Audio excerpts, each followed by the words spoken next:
Good evening, everyone. It is 6 o'clock. I'll call the July 14th, 2026 meeting of the Board of Supervisors to order. I will note that we do have a quorum with all members present, with the exception of Mr. Cook.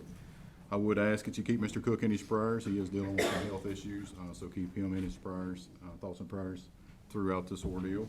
If you would stand, tonight we have Wayne Yoder with us from the Light of Hope Mennonite Church to provide the invocation and remain standing for the pledge. Mr. Yoder. It's a blessing to be with you all tonight. Thank you all for your service. Let's pray. Heavenly Father, we come to you in the name of Jesus. We thank you for your faithfulness to us. We thank you for the privilege of and the blessing that we have to live in a land of freedom and plenty. We know, Lord, that you have given us responsibility, various responsibilities in this room. And I pray, Father, that you would help us to serve humbly, recognizing, Father, that we are accountable to the people that we serve in whatever capacity we serve, but we're also accountable to you, Heavenly Father. And I pray, Father, Lord, that you would be with this board assembled tonight. We pray that you would give them your wisdom to make decisions in a way that would be beneficial and a blessing to the citizens of the county, and that would also honor you. We pray for Mr. Cook and the health concerns that he has and his family. We pray that you would provide for them as well. We know that you're the healer, and we are grateful tonight that we can give ourselves to you. I pray that we would serve your purpose and that you would meet the needs that are in this room and that are represented by all of us here, because we're all needy and we're all dependent on you. We thank you. We praise you again in the worthy name of Jesus for your many blessings, and we ask that we would live lives of honor in the name of Jesus. Amen. Amen. I pledge allegiance To the flag of the United States of America and to the republic for which it stands, one nation, under God, indivisible, with liberty and justice for all.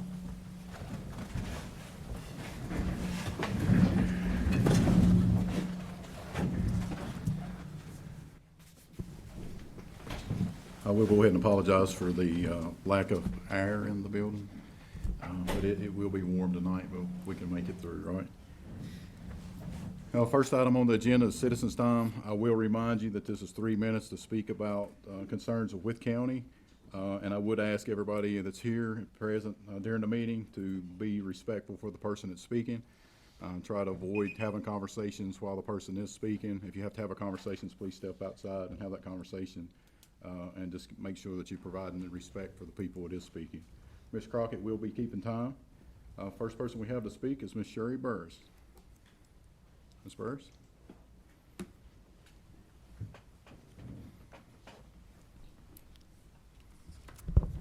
Good evening. Again, Sherry Burris. When we talk about the arrival of AI data centers, we hear a lot about electricity and jobs. But tonight I want to talk about the hidden costs, the invisible systemic impacts of the corporate brochures conveniently leave out, and that everyday people are never told. First, these massive complexes are altering our local climate. Scientists have recently identified a phenomenon called the data heat island effect. The relentless thermal exhaust pumped out by thousands of high-powered AI processors can warm up immediate surrounding land up to 16 degrees Fahrenheit. This is not just a stat. It directly drives up neighborhood temperatures, forcing you and your family to put on your air conditioners, and therefore your power bills will go up. Second, let's talk about the literal peace of mind. While these tech companies promise quiet facilities, operational centers are being hit with unprecedented class action lawsuits from local communities. Residents living up to a mile away are suffering from a tonal hum, a specific low-frequency acoustic vibration from massive cooling infrastructures that penetrates drywall and causes chronic insomnia, stress, and elevated cortisol. It is a constant unnatural noise pollution that eats away at the health of your household. Third, there is a quiet public health emergency behind these walls. When these facilities run on gas turbines or fire up the heavy industrial diesel generators, during the peak grid strain, they pump fine particulate matter and nitrogen oxides into our neighborhood air. Environmental health models estimate by the year of 2030, the air pollution from these facilities will cause over 600,000 more cases of asthma. and 1,300 premature deaths. That is annually across the nation. We are paying for the computing power of our respiratory health. Finally, they quietly distort our local economy. While they don't create permanent local careers, their massive temporary construction crews, often thousands of transient workers, bring in from out of state and completely saturate our local campgrounds, RV parks, and affordable lodging. This drives up short-term housing costs, crowds out of regional tourism, and strains our local infrastructure, leaving our residents with zero economic upside once the workers leave. AI centers are not simple IT offices. They are heavily industrial factories that physically alter our air, our temperature, and our well-being. We must demand total corporate accountability before they break ground and continue in our backyard. Thank you. Thank you, Ms. Burris.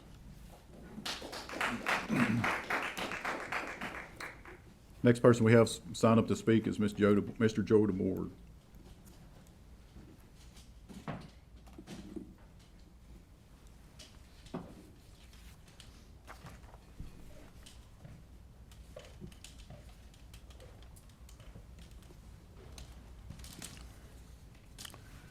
I'm Joe DeBoard, and I live at 158 Widener Way, Rural Retreat, Virginia. And I step to this podium to address you with regard to several issues. First is my program that I want to enunciate is Wythe County first. This county should be leading throughout Southwest Virginia. And we have a little situation with regard to that issue because of our location, that we should be there doing that very thing. For example, on our zoning situation, we studied zoning for years, and we need to go ahead and make a determination as to how we do that. I know one project in the Rural Retreat area that was put together by Larry and Donna Blevins, and they did their zoning program through the way they set up their deeds on the properties that they sold out of on this project. Zoning comes in different ways, folks. I mean, you got Progress Park as a zone, okay? So this is something that we need to have a comprehensive zoning area in this county because of the simple fact that we've got hodgepodge different operations here. And we need to have a comprehensive setup like that rather than each individual having to do their own. Number two, I want to take the opportunity tonight to thank the Sheriff's Department and all law enforcement, Miss Alicia and her group with the Recreation Department, and all the staff that jumped in and helped her with that project with the July 3rd program at Rural Retreat Lake. That was a huge deal. And people jumped in because of staff shortages and stuff like that to get the job done. That's what Wythe County is all about, period. And that's where we have to support these people in their endeavor to provide programming for us. And I stand behind them totally. And I want to make sure that's the case. Finally, I want to take the opportunity now to thank everybody here to support this county and our budget for this coming year. And we look forward to seeing things that are going to happen for us on that behalf. And with that, the clock's up almost done. Thank you. Thank you, Mr. DeBoer. That's all we had signed up to speak for citizens' time. I want to close citizens' time. Moving on to the next item is the public hearings. We have 3 public hearings. Mr. Byer, if you want to talk about the surplus of real property. Yes, sir. I printed those, but I will go to it on the agenda.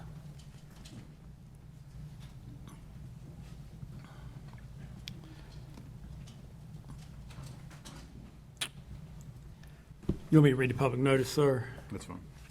The Wythe County Board of Supervisors will conduct a public hearing on Tuesday, July 14, 2026 at 6:05 p.m. to hear public comment for potential lease or conveyance of parcels in Progress Park or on Chapman Road from any of the following tax parcels: 2761, 2759, 4241, 4326, and 4326N. The public hearing will be held in the Board of Supervisors Meeting Room, 340 South Sixth Street, Wytheville, Virginia. Any resident who wishes to speak regarding this conveyance is encouraged to do so at the hearing. Any person who wishes to submit written comments for inclusion in the record should email County Clerk Martha Collins at mgcollins@withco.org or call 276-223-4504 or write to Wythe County, attention Martha Collins, 290 South Sixth Street, Suite 350, Wytheville, Virginia. All right, thank you, Mr. Byer. We didn't have anyone sign up to speak for the public hearing for this one, so I'll close the public hearing for this one. You need us to go ahead and take action? There's no action that is needed at this time, Mr. Chairman. All right. Thank you. So we'll move on. Yes. You want to have that pulled up so that you can see the lots that were referenced in the text. It will be done. Yeah, basically the lots are the parcels in the parcels in Progress Park that are unsold, and then the other is the parcels adjoining the Hitachi Energy Arena down there. So, You good, Mr. Byrne? All right. Next public hearing we got is the proposed water rates and connection fee increase. Mr. Byrne? yeah, pursuant to the Code of Virginia, Section 15.2211119, and subsequent revisions, the Wythe County Board of Supervisors will hold a public hearing on Tuesday, July 14th, 2026, at 6 p.m. to hear comments on the proposed water rates and connection fee increase. The table lists the proposed water rates. The water rates are basically showing a 5% increase on the current meter base rate, and then the associated meter factors in the process.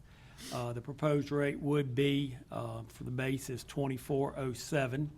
And then an increase in the volume rate by 5% as well. The residential volume rate would go from 1147 to 1204. The commercial rate would go from 1257 to 1320. And the new water connection fee would go from $1,500 to $2,300. The public hearing will be held in the Board of Supervisors Meeting Room, 340 South Sixth Street, Wytheville, Virginia, 24382. Any resident wishing to speak at the public hearing is encouraged to do so. Any person who requires accommodations to speak, or any person who wishes to submit written comments for inclusion in the record, shall email County Clerk Martha Collins at mgcollins@withco.org, call 276-223-4504, or write to Wythe County, attention Martha Collins, 290 South Sixth Street, Wytheville, Virginia, 24382. All right, thank you, Mr. Byrne. We didn't have anyone sign up to speak for this public hearing either. I think we did receive one comment. It was anonymous online. I think everybody got a copy of that. Kind of wish that they wouldn't be anonymous, but at least we know what area they live in on that one. So, again, I'll close the public hearing on that. Do we need to make any action on that? Mr. Chairman, I was gone last week, but I believe the recommendation from the Water Committee was to proceed with this rate increase. It is not a recommendation from the Water Committee, I believe, but I would ask that the board consider increasing these water rates as presented.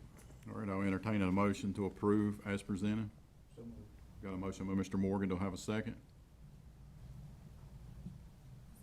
Got a second by Ms. Crockett. Is any questions or concerns with this request?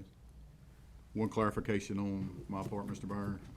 The commercial rates does not include Progress Park, is that correct? That is correct. Wytheville is the service provider for Progress Park. This does not include Progress Park. Thank you, sir. All right. With that, we'll do a roll call vote. Mr. Terry? No. Aye. No. All right. So moved. Next public hearing we have is the fiscal year 2027 budget amendment. Notice is hereby given pursuant to 15.22507 of the Code of Virginia and amendments thereto. The Wythe County Board of Supervisors intends to consider an amendment to increase the FY27 budget for carryover projects for FY26. The general funds and capital projects, $11,113,058. Water fund, $19,687,399. Wastewater fund, $3,287,793. For a total of $34,088,250. Public hearing is scheduled for Tuesday, July 14th at 6 p.m. or as soon as practical thereafter in the board meeting room, 340 South Sixth Street, Wytheville, Virginia, 24382, to hear public comment on the proposed budget amendment. Any persons wishing to comment may appear in person at the meeting, may submit comments via electronic mail to Martha Collins, County Clerk at mgcollins@withco.org, or by mail at 340 South Sixth Street, Wytheville, Virginia. All right, thank you, Mr. Barrett. Again, we don't have anyone signed up for this public hearing, so I'll close the public hearing. Mr. Barrett, we need to take action on this. Yes, Mr. Chairman, I would request, I apologize, I am discombobulated at this point in time, but I should have handed out to each of you all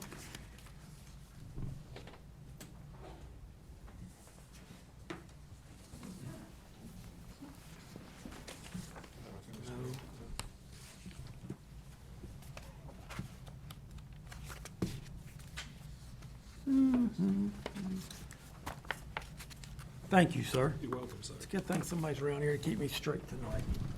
My apologies, not having this in there. The numbers were included in the board package, following review with staff and, with others.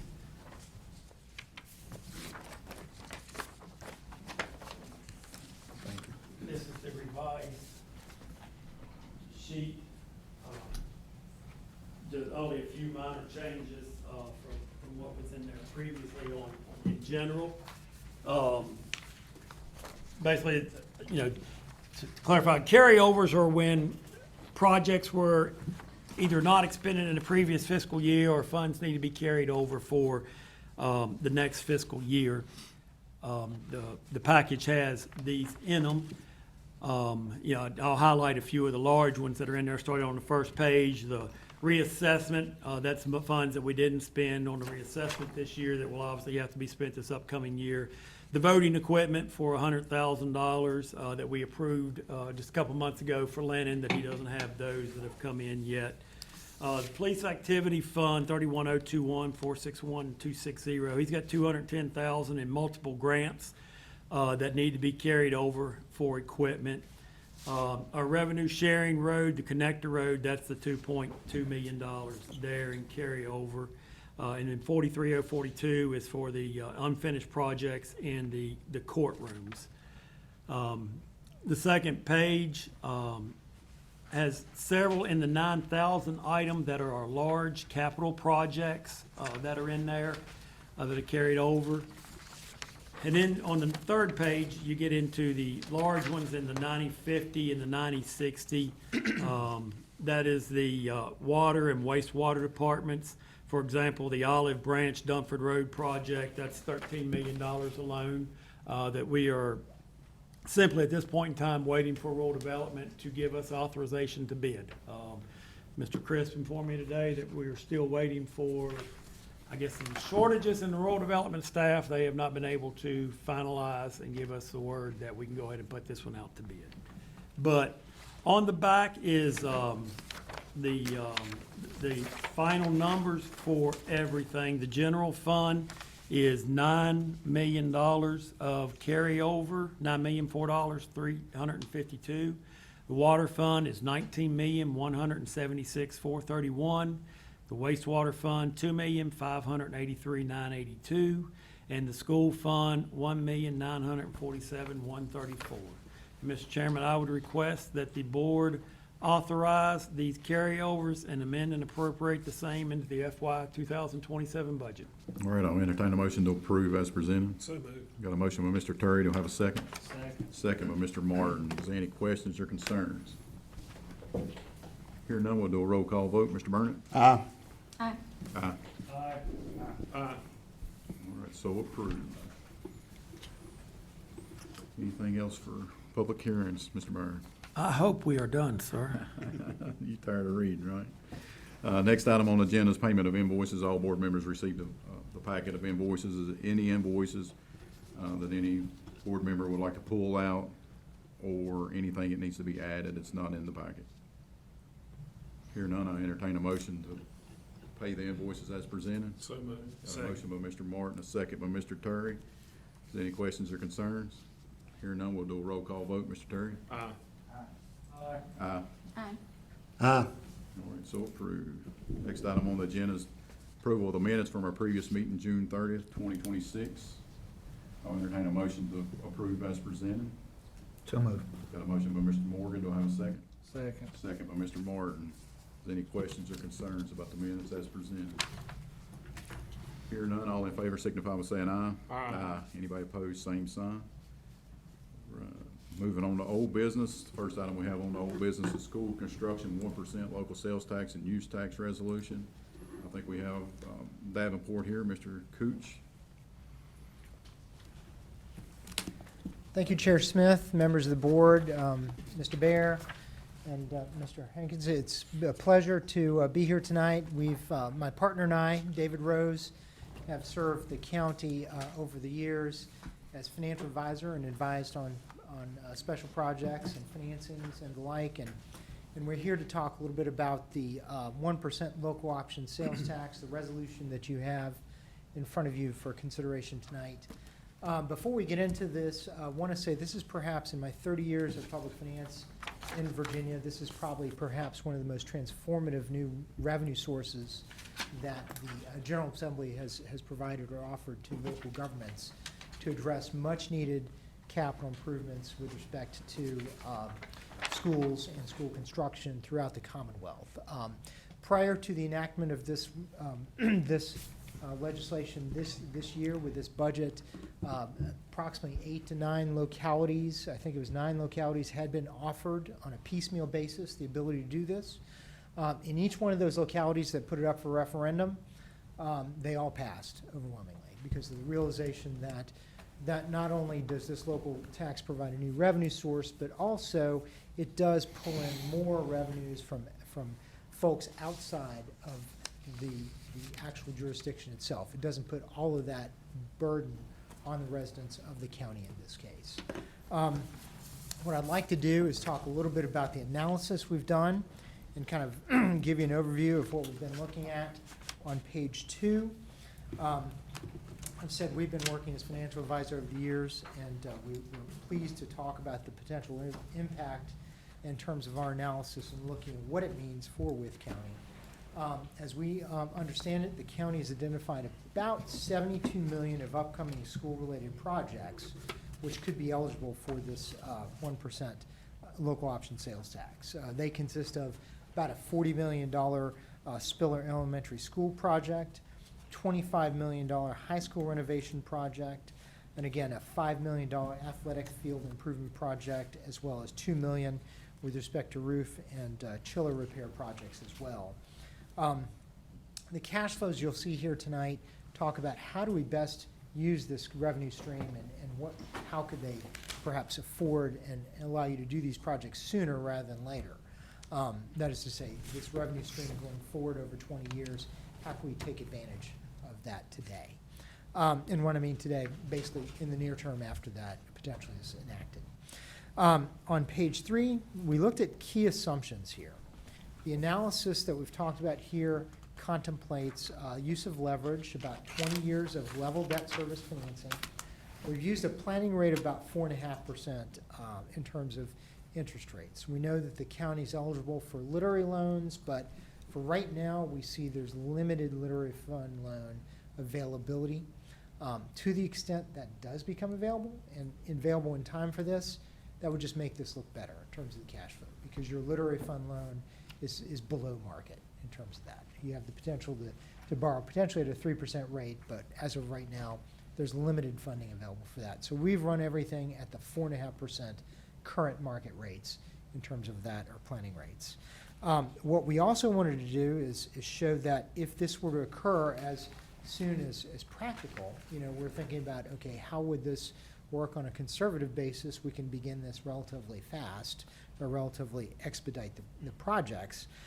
We've assumed that the Spiller Elementary School project, the debt is issued sometime in late winter or early spring after the enactment of the referendum and the enactment of the tax.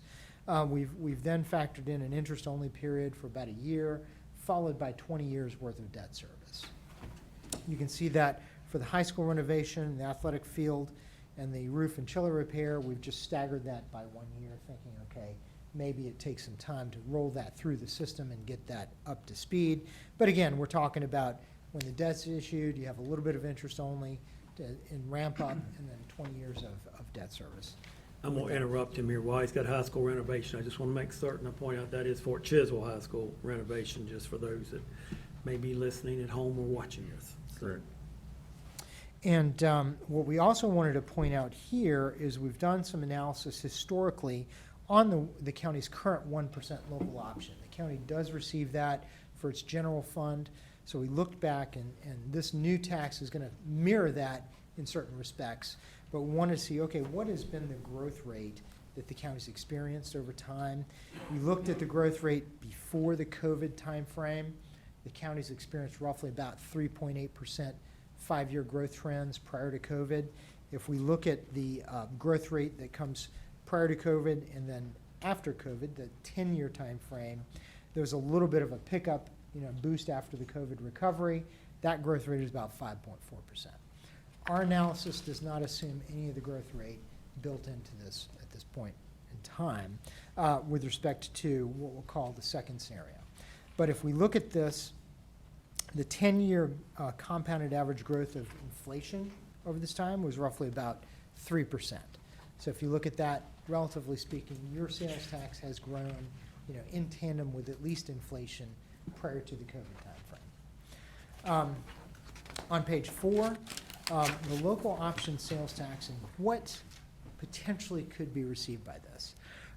As we looked at this, we've taken a conservative assumption in this local option sales tax, in that if we look at what the county's been receiving to date, there's a couple of key things that the county has shares with this current tax. One, it has to give up part of that tax to the towns based on proportionate share of school-age population.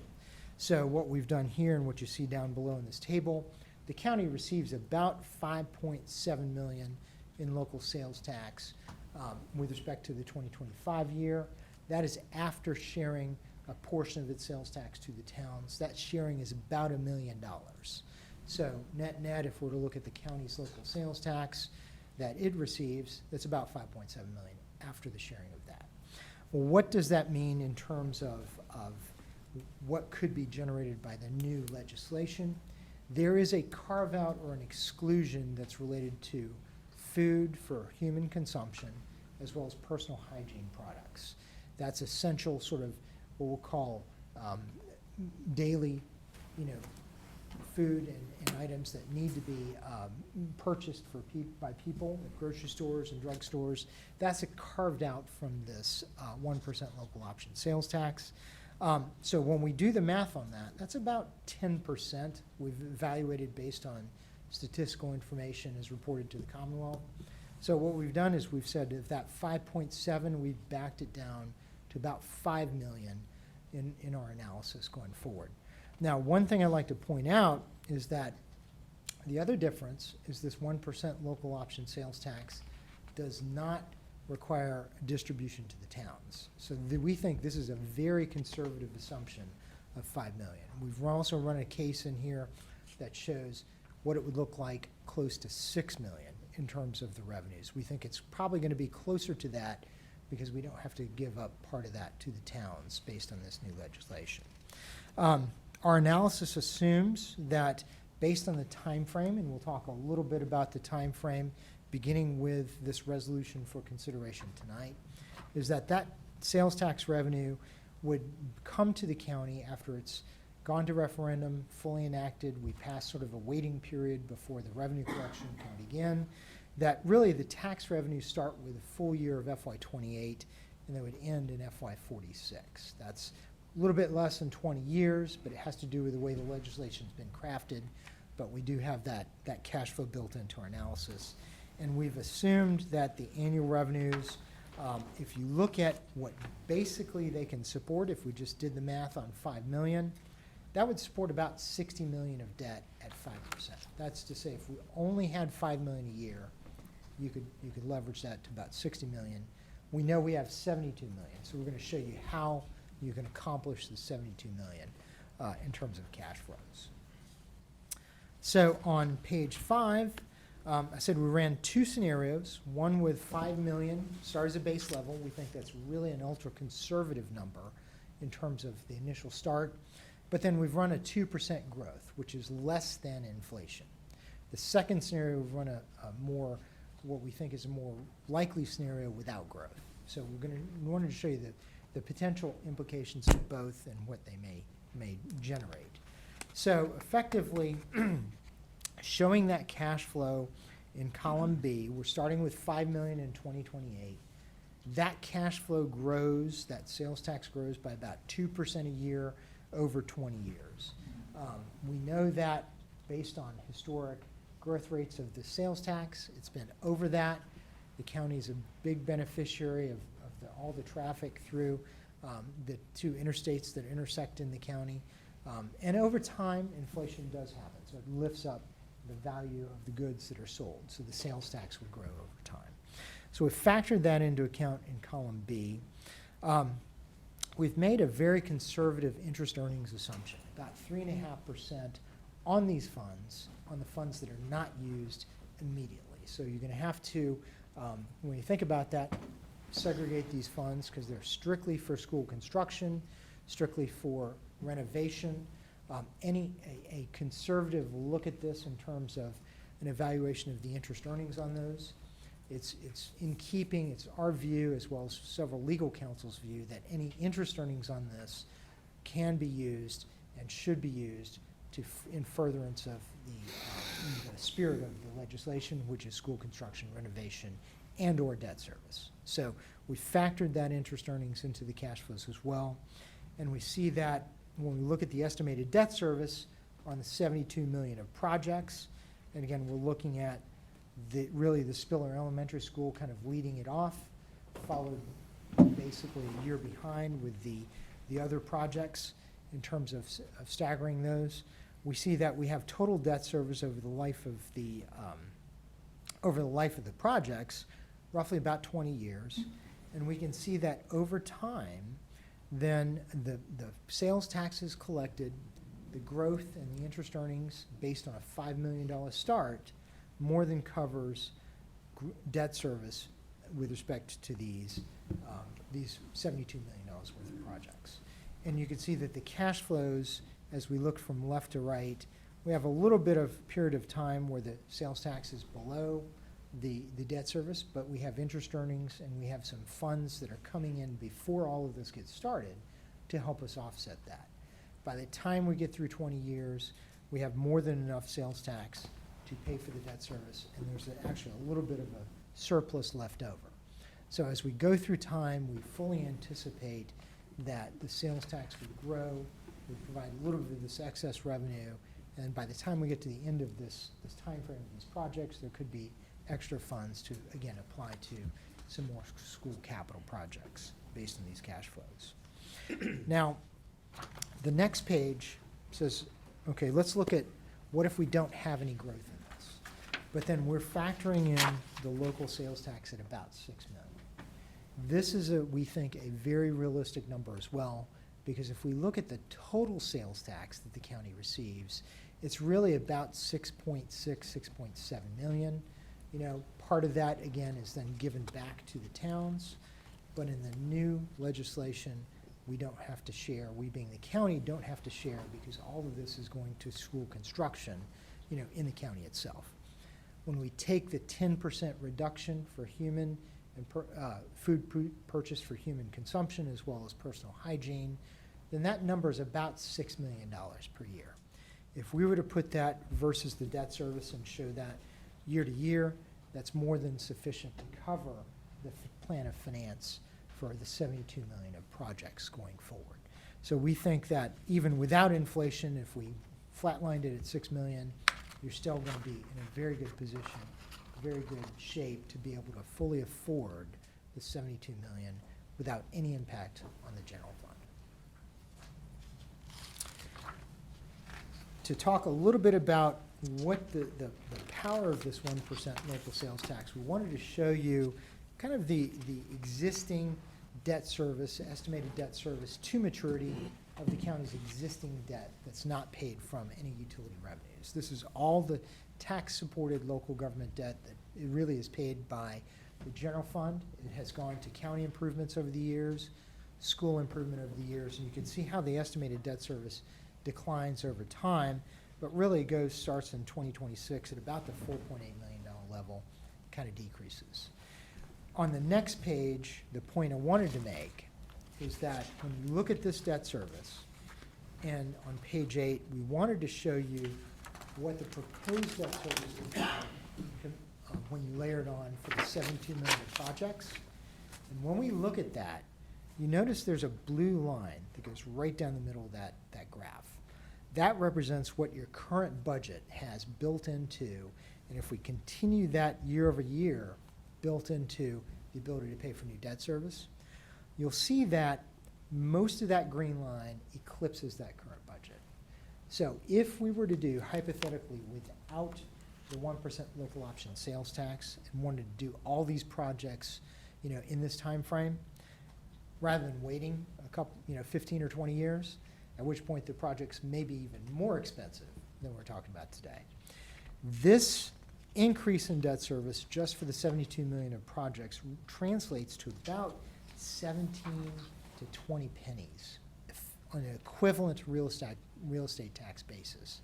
That means in order to afford these without the 1% local option sales tax, it would take a tremendous burden in terms of that placed on the residents of Wythe County. And when we think about what this 1% local option means, it really is shared not only with Wythe County, but really transient travelers who come throughout the county, stop on the interstate like me today, pay for that 1% local option sales tax and leave their money in the county for the county to use for these school projects. So that's the power of the ability of this 1% to really fund this proposed school projects. So when we look at page 9, just some additional considerations, really kind of summed it up as I've gotten here. The 1% strategy really enables the county to fund the $72+ million worth of projects without using current general fund or future planned general fund monies as they exist today. Absent the 1%, we're looking at upwards of a 20-penny increase to really fund that kind of debt service. It's a material step up in debt service that would cause a burden on the general fund in terms of revenue sources right now. The sales tax dollars, again, shared between Wythe County residents as well as travelers and non-county residents that come through the county on a daily basis. And lastly, strong credit ratings. 1% strategy could further enhance credit ratings if we were to take this and obtain credit ratings with the credit rating agencies. We truly believe this would be a very good feather in your cap in terms of utilizing revenue streams that are offered to you without really placing an undue burden on the county's tax base. Now, on page 10, lastly, the timetable for action. We have this generally here in terms of dates. So the outside date for your board to take this resolution under consideration and adopt it, if it's not adopted tonight, is on or before August 13th. Why is that important? Is because August 14th is the deadline for the county judge to enter a court order for the referendum on November 3rd, to have it in place for the general election. On November 3rd, the voters would go to approve the referendum. If they do approve it, vote on the referendum. If they do approve that referendum, then the next action you have to take is putting into effect an enactment of an ordinance that actually imposes the 1% local option sales tax. That could happen as early after the voters approve the referendum, sometime in late November or early December at the next board meeting. As early as late winter or early spring. Now, I want to be a little bit nuanced to this. You can then put into place, say through, after the tax is enacted in terms of late December, in that time frame. VPSA has a spring sale. You can participate in that sale, but it's important to note that project that you're funding, you can do some preliminary design costs on it, but you cannot break ground on that project. So you cannot break ground on that project until that tax really becomes effective on or about May 1st. So it doesn't preclude you from borrowing, prior to that May 1st time frame, but it's important to note that no actual hard construction dollars, ground can't be moved prior to that May 1st timeframe. You can do preliminary design and plans and specs, but you just cannot spend on the project itself. On or about May 1st, based on this time frame, if not a little sooner, May 1st is the outside date that we think, based on this time frame, that tax would become effective. It's effectively the first day of the month. It's at least 120 days after the adoption of the ordinance. Then that effectively puts that collection maybe a little bit in June, but we're conservatively estimating it starts in FY 2028. That is July of 2027 is the start date. And that is essentially my presentation. Wanted to just kind of share with you our thoughts on kind of the analysis and how it could be affordable in terms of that, and how it could allow the county to afford these projects without unduly, straining the current revenue base at this point in time. All right, thank you, Mr. Cooch. Does anyone have any questions for Mr. Cooch? Mr. Cooch, do we have any idea how many taxes is out of town, out of county? I handed out a sheet to you all, and I am working on trying to come up with that. And it's difficult, but I'll show you what I have put together. What you've got there is, in 2025, at the bottom of the page in yellow, you will see we received $6.8 million in revenue, as he was saying. That includes the million plus that goes to the town and everything else. So all our numbers matching out. That's based on our population of being 28,000 people. So that's sales tax revenue. That's our 1%. Smith County has a population a little bit larger than ours. They're almost 29,000. They only brought in 3.6 million. So we brought in, 3.2 million more than Smith County did. I will go to Pulaski County, the next one up in orange. Pulaski County has a population of 33,000 people, so 5,000 people more than we do. They brought in $6,023,000, about $800,000 less than what we did in Pulaski County. Grayson's a small county. I'll skip them in the process. I'll go to Carroll County. Carroll County's at 28,600, so close to the same population we do. They brought in $3.3 million in sales tax. And then Bland's another small county in the process. But I divided that out by per capita just to sort of see what it came out to on a per capita basis. And if you took all of our adjoining counties average, they're bringing in about $116 on a per capita. So if we were bringing in what our adjoining counties are bringing in on a per capita basis, we would only be bringing in about $3.2 million as well. But we're bringing in 6.8. I attribute that to the 77 and 81 traffic that comes through here area and the commerce that we have. So that's the best I've been able to come up with a figure, but I'm still working on ways to come up with figures, and I'm going through tax sites to do so. But I think this shows it, and I did the whole thing like all counties. I mean, and you can see our $242 per capita average is the highest of everything on that list, and that's going up the interstate, Augusta County, and Bedford, Botetourt, and a bunch of those in the process. I didn't do the Loudons, I didn't do the Richmonds, I didn't do that. I did the 81 corridor, and I did all of Southwest Virginia in the process, just showing that.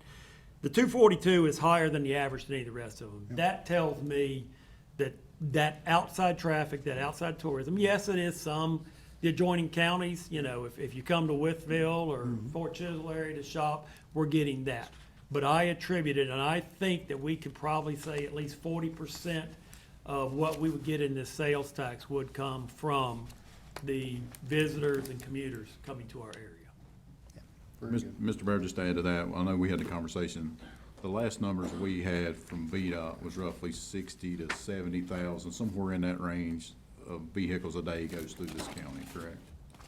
And that's just on the overlap area there as it is, but yes. Yeah. And if I can say a couple of things. One, this is an excellent analysis. I wish I'd come up with it. I think this is a very good proxy based on some other anecdotal evidence I've seen. It's really hard without having access to all the detailed data, and even though when you get the detailed data from the Virginia Department of Taxation, maybe your Commissioner of Revenue or your Treasurer has access to some further details. But I think this is a very good proxy when you look at in comparison to the other localities that are on Interstate 81, as well as when you know the economic development Wythe County has had on these two interstates. This makes a lot of sense in that respect. Any other questions? Everybody good? Mr. Cooch, thank you. Thank you. Thank you, Mr. Cooch. Mr. Chairman, if I might, we do have Dr. Street, Ms. Tomiak, and Ms. Billings from the school board here with us tonight. The school board did adopt a resolution at their meeting last Thursday night. Mr. Hankins went to that meeting. I don't know if Mr. Street Dr. Street would like to make any comments or not, but I have handed out a copy of that to you all as well, that their board voted in support of the county considering adopting a 1%. Do you have anything, Dr. Street? I will say that, our board was in support of our citizens being able to put this on the ballot and make that choice to consider. It's very impactful for the school system, for our kids, and for our teachers and staff. I think that's a big deal, and I saw the quick turnaround on that potentially, and that's really big for us. So they did pass that resolution, our board, and was very supportive of that. Good to hear you. I'm sorry. No, and I do agree, this is the truest form of government it is to let the citizens decide. I think the biggest piece for us is to make sure we educate everybody. They know everything about what this resolution is. And, what Mr. Cooch presented, what it offers to get these projects in, that's well-needed projects for the county. I know I'm preaching to the choir to the three of y'all. I know me and Ms. Billings, we talk quite often about some of the issues, and this would take a lot of the issues in Wythe County away as far as school facilities. Yes, sir, and I believe that this would save us money in the long run as a county. You look at the cost is rising every year on construction. If that turnaround is that quick, that's a lot of savings. I feel like, the sooner we do it. So I feel like that's huge savings. And the projects on there, Spiller is basically designed. It's ready to go when we can get everything in place. But at $40 million, that takes a huge real estate tax increase alone. And that means to do the Fort Chisholm High School project, not long thereafterwards, that's another tax increase there. Or you have to wait until you paid off some additional debt, and that kicks that on down the road. And it would be ideal to get that done. The athletic field improvements are a thing that this gives us the ability to get some money. As most of you all know, our baseball fields and softball fields are not lit. We are not able to host regional, probably even district. I don't know. I know we can't host regional and state matches because we do not have lit fields, and it creates problems in the spring with them in the process. This gives us the ability to include money in here to go ahead and take care of lighting those fields and improvements to those fields. Ms. Tomiak probably agree with me. We don't have any home track meets at all anymore because none of the tracks in Wythe County, and it's hard for me to say this. The Rural Retreat track was new when I was a young man, and I never had an away meet because that was the nicest track in the Hogaheagie district. Wytheville was very similar. They had an 8-lane track, and that was the Mountain Empire did all their stuff there. But those tracks are old, they're concrete or pavement. They are not what the rubberized surface that you need now. It would be great to have adequate surfaces for that. Any practice field surfaces need to be repaired, things like that in the process. This gives the ability to put funding towards that in the process. So I appreciate what Mr. Cooch said. It provides this as an opportunity for the citizens to vote on it. It keeps it from having to be a real estate tax only on the Wythe County citizens. And I agree, we've got to educate in the process. Yeah, and it'll allow us to free up other money for other projects like water, sewer, and other areas that we need to focus on as well. So I think it's And as well, one last comment from me on that is if those two large projects are completed for us and those athletic fields and all those things that are big needs for us. That also gives us the ability to take care of a lot of little things at our other schools and in the meantime. So that's really big time for all our schools, not just the two. Thank you, sir. So, Mr. Chairman, you have a resolution in front of you. I have reviewed the resolution with Scott Farthing is on vacation. For those of you that don't know Don Martin, he's been here before, but works with Scott. He has reviewed it. We're trying to rough you to Attorney Roland Cooch here, and no, we've shown him as well. If the board so desires, I would recommend that you all consider adoption of this resolution to put this on a referendum at this upcoming November election. I'll entertain a motion to approve the resolution as presented. Got a motion by Mr. Terry. Do I have a second? Second by Mr. Morgan, I'm sorry. Any questions or concerns? One thing, and I will make, just so we clarification, we're not approving this. We're approving it to be put on the ballot for the citizens of Wythe County to vote on in November. So just make sure that was clarified. With that, we'll do a roll call vote. Mr. Terry? Aye. Aye. Aye. We're so approved. Mr. Chairman, if I might, before you get, thank you, Mr. Cooch, for your presentation. Before Dr. Street may possibly leave, would you mind if I have him come up and give you an update on the cannery, sir? Yep, that's fine. More than happy. I think there's been a lot of questions. But I first want to say, and I didn't say this earlier, but I appreciate the relationship that we've had. I came to the division in 2016, and the Board of Supervisors have always been very kind and supportive of the school system and education in this county.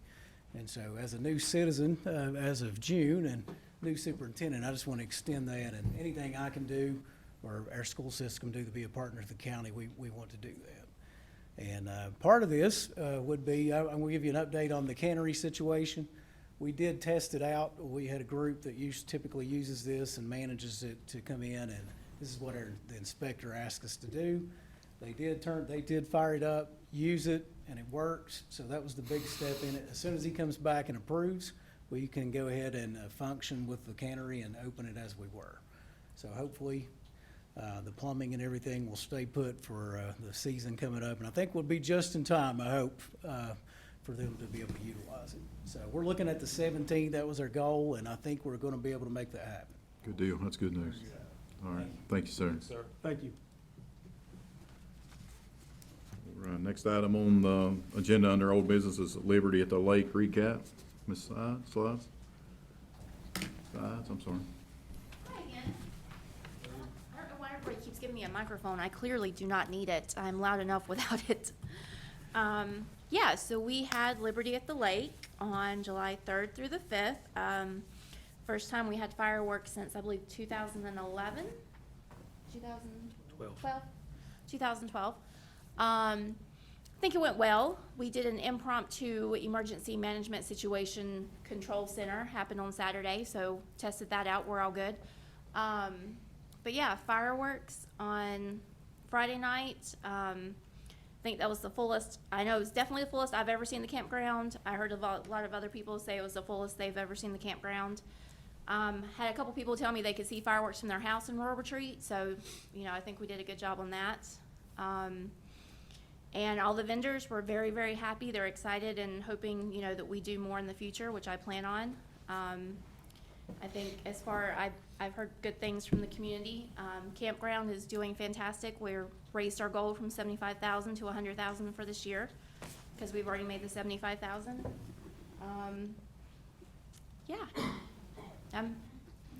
I'm semi-happy with it.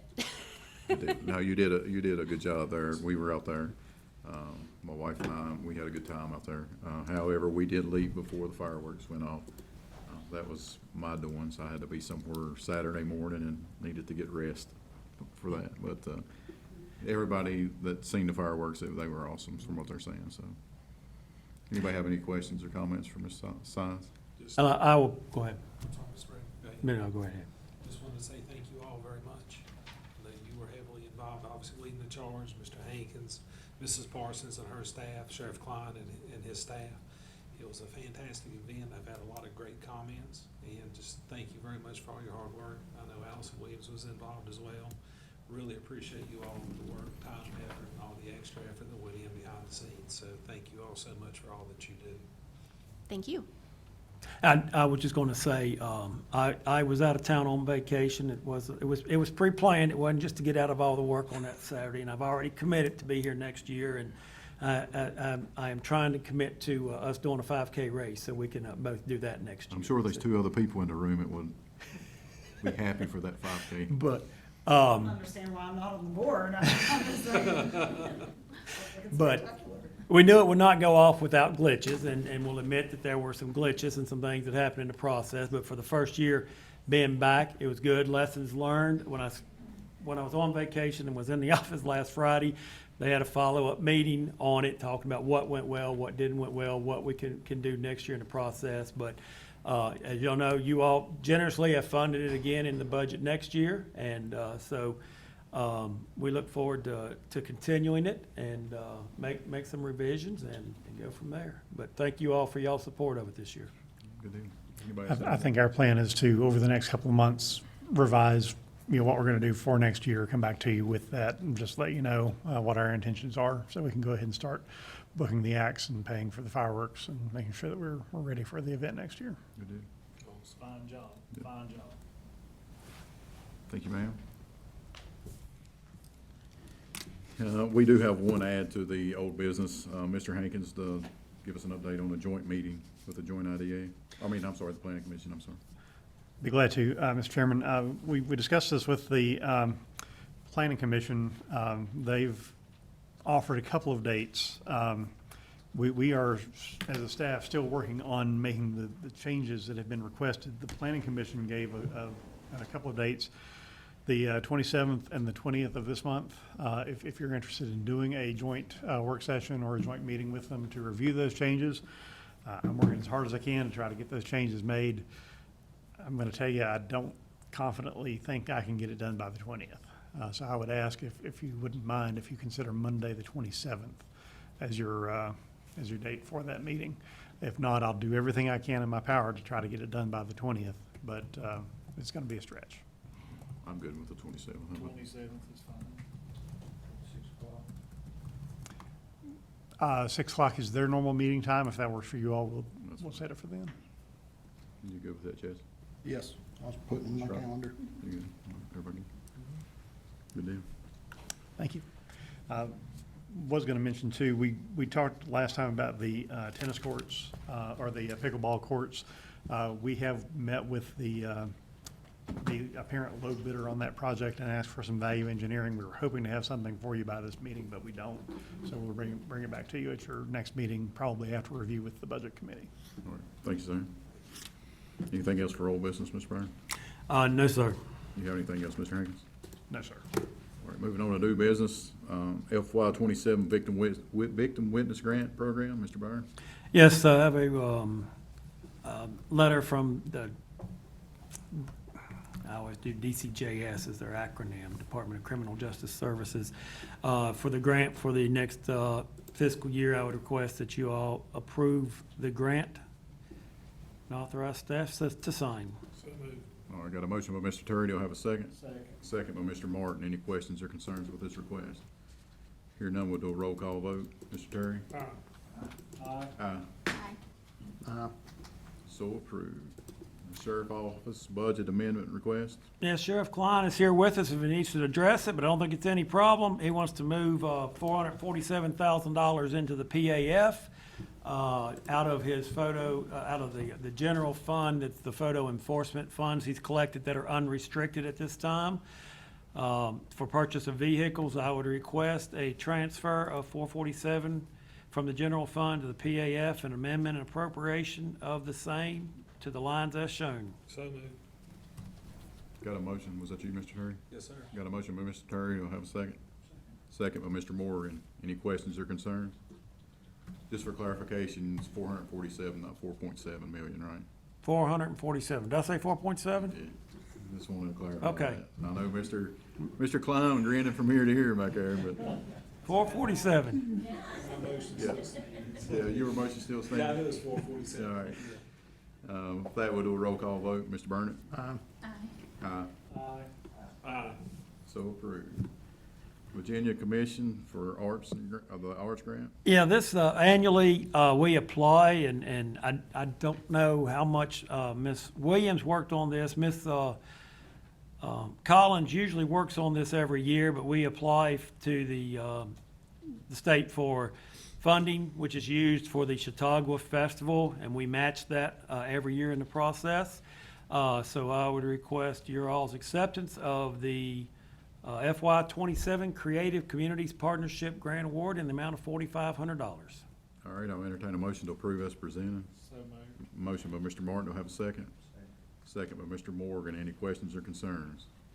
Here none, we'll do a roll call vote. Mr. Terry? Aye. Aye. Aye. So approved. Next item is the RSAF Grant Award and Budget Amendment. Mr. Hankins. Thank you, Mr. Chairman, members of the board. We applied for this grant back in the spring. We have been awarded $82,577.70 from the Department of Health Rescue Squad Assistance Fund. We've used these funds in the past to purchase ambulances for the county. This year we had a need for monitors. Monitors are those things that you have 12 leads hooked up to you, and it does a printout of your condition. You know, it's particularly important for folks having cardiac or vascular emergencies. These also communicate to the emergency rooms, so the data that's been collected during your trip on the back of one of our ambulances gets transferred to the emergency room so the attending physician can see how to treat you. They are expensive pieces of equipment. The total project is almost $118,000. It's a 70-30 grant, so we've got to supply 30% of that. So would ask that you consider accepting the award made by RSAF and providing the, doing an amendment and appropriation for the matching portion of that grant. We do have to spend the funds by September 1st, so it's a very short turnaround, but would ask for your acceptance of that. All right, I'll entertain a motion to approve as presented. So moved. Got a motion by Mr. Terry, I have a second. Second. Second by Mr. Burnett. Any questions or concerns with this request? Here none, we'll do a roll call vote. Mr. Burnett? Aye. Aye. Aye. So approved. Any other new business, Mr. Burnett? No, sir. Mr. Hankins? No, sir. All right, moving on to board reports. First one we have on the agenda is the Water Committee. Mr. Burnett? Yes, the Water and Wastewater Committee met on July 7th, 2026, and recommended the following actions. Number one, Barrett Mill Road Water Project, Whippoorwill Road Extension. Approve change order number 3, which adds the Whippoorwill connection with 2-inch PRV and 90 days to the contract time. All right, coming from a committee, it doesn't need a second. Is there any questions or concerns with this request? Here none, we'll do a roll call vote. Mr. Terry? Aye. Aye. So approved. Number 2, Fort Chisholm, WWTP Capacity and Expansion Evaluation. Approve the proposal with the Thrasher Group for the Fort Chisholm WWTP Capacity and Expansion Evaluation. Mr. Bear, would you be able to tell me what those are? Wastewater treatment plant. Just making sure. Yeah. All right, again, coming from a committee, it doesn't need a second. Is there any questions or concerns with this request? Here none, we'll do a roll call vote. Mr. Burnett? Aye. Aye. Aye. So approved. Number 3, Water Connection Promissory Note Revision. Approve a revised promissory schedule reflecting the proposed water connection fee or $2,300 contingent upon the board's approval of the increased connection fee. Again, coming from the committee, it doesn't need a second. Is there any questions or concerns with this request? Here none, we'll do a roll call vote. Mr. Terry? Aye. Aye. Aye. So approved. And number 4, Ingram account. Approve an adjustment to the Ingram account as presented. Again, coming from a committee, it doesn't need a second. Is there any questions or concerns with this request? Here none, we'll do a roll call vote. Mr. Burnett? Aye. Aye. Aye. So approved. And that is all for the Wastewater and Water Committee. All right, we'll move on to board reports. Our board supervisor time, and since you got the hot mic, Mr. Burnett, thank you. Very well. Mr. Brown, I believe you responded in email about the DEQ report at the lime plant. Yes, sir. And that, I'm thinking the response was that that's with the DEQ and the person or persons requesting that. would we be able to follow up on that? I think I've lost it in my emails. Yes, certainly. I can send an email chain back out to you, and then we can check with DEQ and see if there's any other additional Very well. action that has been taken or communication. And on the 17th, would we be able to get a confirmation email that that is live and well? Because believe it or not, that's probably my number one phone calls that I get is when the cannery's coming online. And I would just love to have an email say, here it is, it's working. I know that US Cell and is transitioned to T-Mobile. Is there any issues that we've been having? And kind of people can't calling in or anything, like any complaints that you're aware of? Yes, sir. We have one with the animal shelter. They have different equipment. They've got a modem down there that handles both their phone calls and their internet through that. I have threatened our T-Mobile representative several times over the last few days to try to get that back up and running. I have not heard back from him this afternoon, but I will be with him again in the morning. It's been off or on, mostly off, for the last 2 weeks at the animal shelter. Very well. And so the last thing I have is I'm in support of the 1% on the referendum. But, and this is just my feelings on this. The speed cameras came in, and Richmond allowed us to do that, and we did a lot of good things with it, and then they put stipulations on it. So I'm watching this 1% to make sure that Richmond don't put stipulations after, if the citizens voted in, and then all of a sudden we're 5 years down the road, and then they start pulling money from it, and then we're gonna have to increase taxes to make up the difference on. And so I am watching that, and I'm studying it, and because it would really hurt us if this 1% came in, and then Richmond says, oh, but you can't spend it on this and this, just like they did on the speed cameras. And that's all I've got, Chairman. All right, thank you, Mr. Burnett. Ms. Crockett? Mr. Martin? All I've got is I want to thank for all the Miss Sides, Miss Williams, and everybody that was involved with the 4th. You guys done an absolute bang-up job. Few growing pains, but I was very, very highly impressed, and I want to thank you for all you've done. And that's all I have. All right, thank you, Mr. Martin. Mr. Morgan? Got a couple things. I got a call from somebody that lives on Barrett Mill Road. I'd like to get VDOT to look at it to see if maybe that road needs to be paved. Barrett Mill? Barrett Mill. yeah. Okay. The other thing I got a question about, I know we talked about this, it's been a while back, but the software for the treasurer and the, what's the other office? Commissioner of Revenue. Commissioner of Revenue. Yep. What's happening with that? Basically, you all had presented an agreement to the commissioner and the treasurer, and they both rejected that agreement at that point in time. There has not been any discussions or further at that point in time. If you would like for us to start negotiations or discussions with them about that software, it's about $500,000 for that software project. We could start those conversations again, and if the board's wanting to do that. I think we need to start those conversations. I think at this time we do. The feedback we're getting from surrounding counties that's got it or getting ready to implement it is we actually need that. Be glad to. That's all I have. Thank you, Mr. Morgan. Mr. Perry? Yeah, it's probably gonna make a couple people mad, but just bear with me. So for Mrs. Burris that was up there talking about the science and how it's warming the earth and all this other stuff, just so she knows, that's coming from the same scientists, I'm sure, that said that we're gonna melt all the ice caps with global warming and all that other stuff.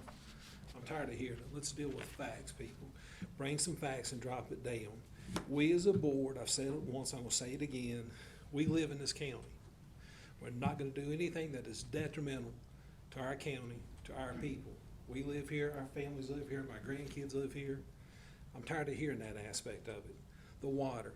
Where were you people at that's complaining about the water when the Blue Star project was announced? That was 1.5 million gallons of water a day.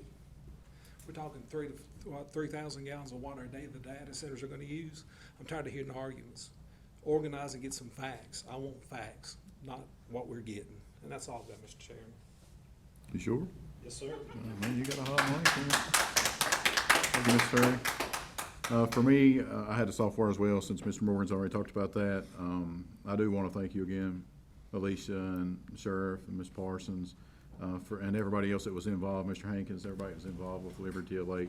I know it took a lot out there. I finally got to meet Karma. If you haven't met Karma, you need to meet Karma. And if you don't know who Karma is, see Sheriff Klein, Sheriff Klein before he leaves tonight, and he will introduce you, or at least tell you who Karma is, which I'm about to. So thank y'all for everything that you did at the lake.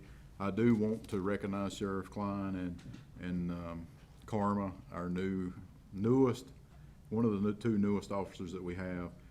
She has already paid for herself. She made her first drug bust, from my understanding, last week or early this week.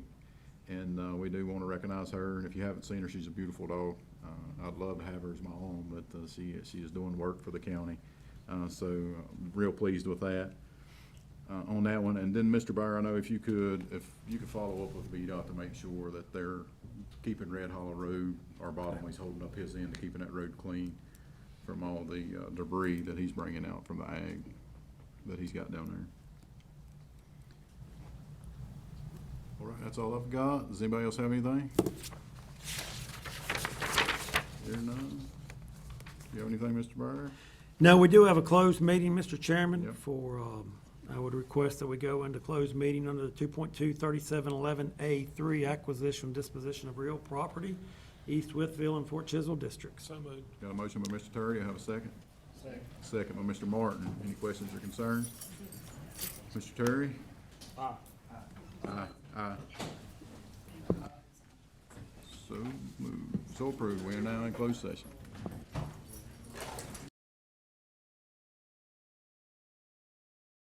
All right, I will entertain a motion to come out of closed session. Got a motion by Mr. Terry, a second by Mr. Burnett. Do a roll call vote. Mr. Burnett? Aye. Aye. We're now in open session. Mr. Terry, will you read certification?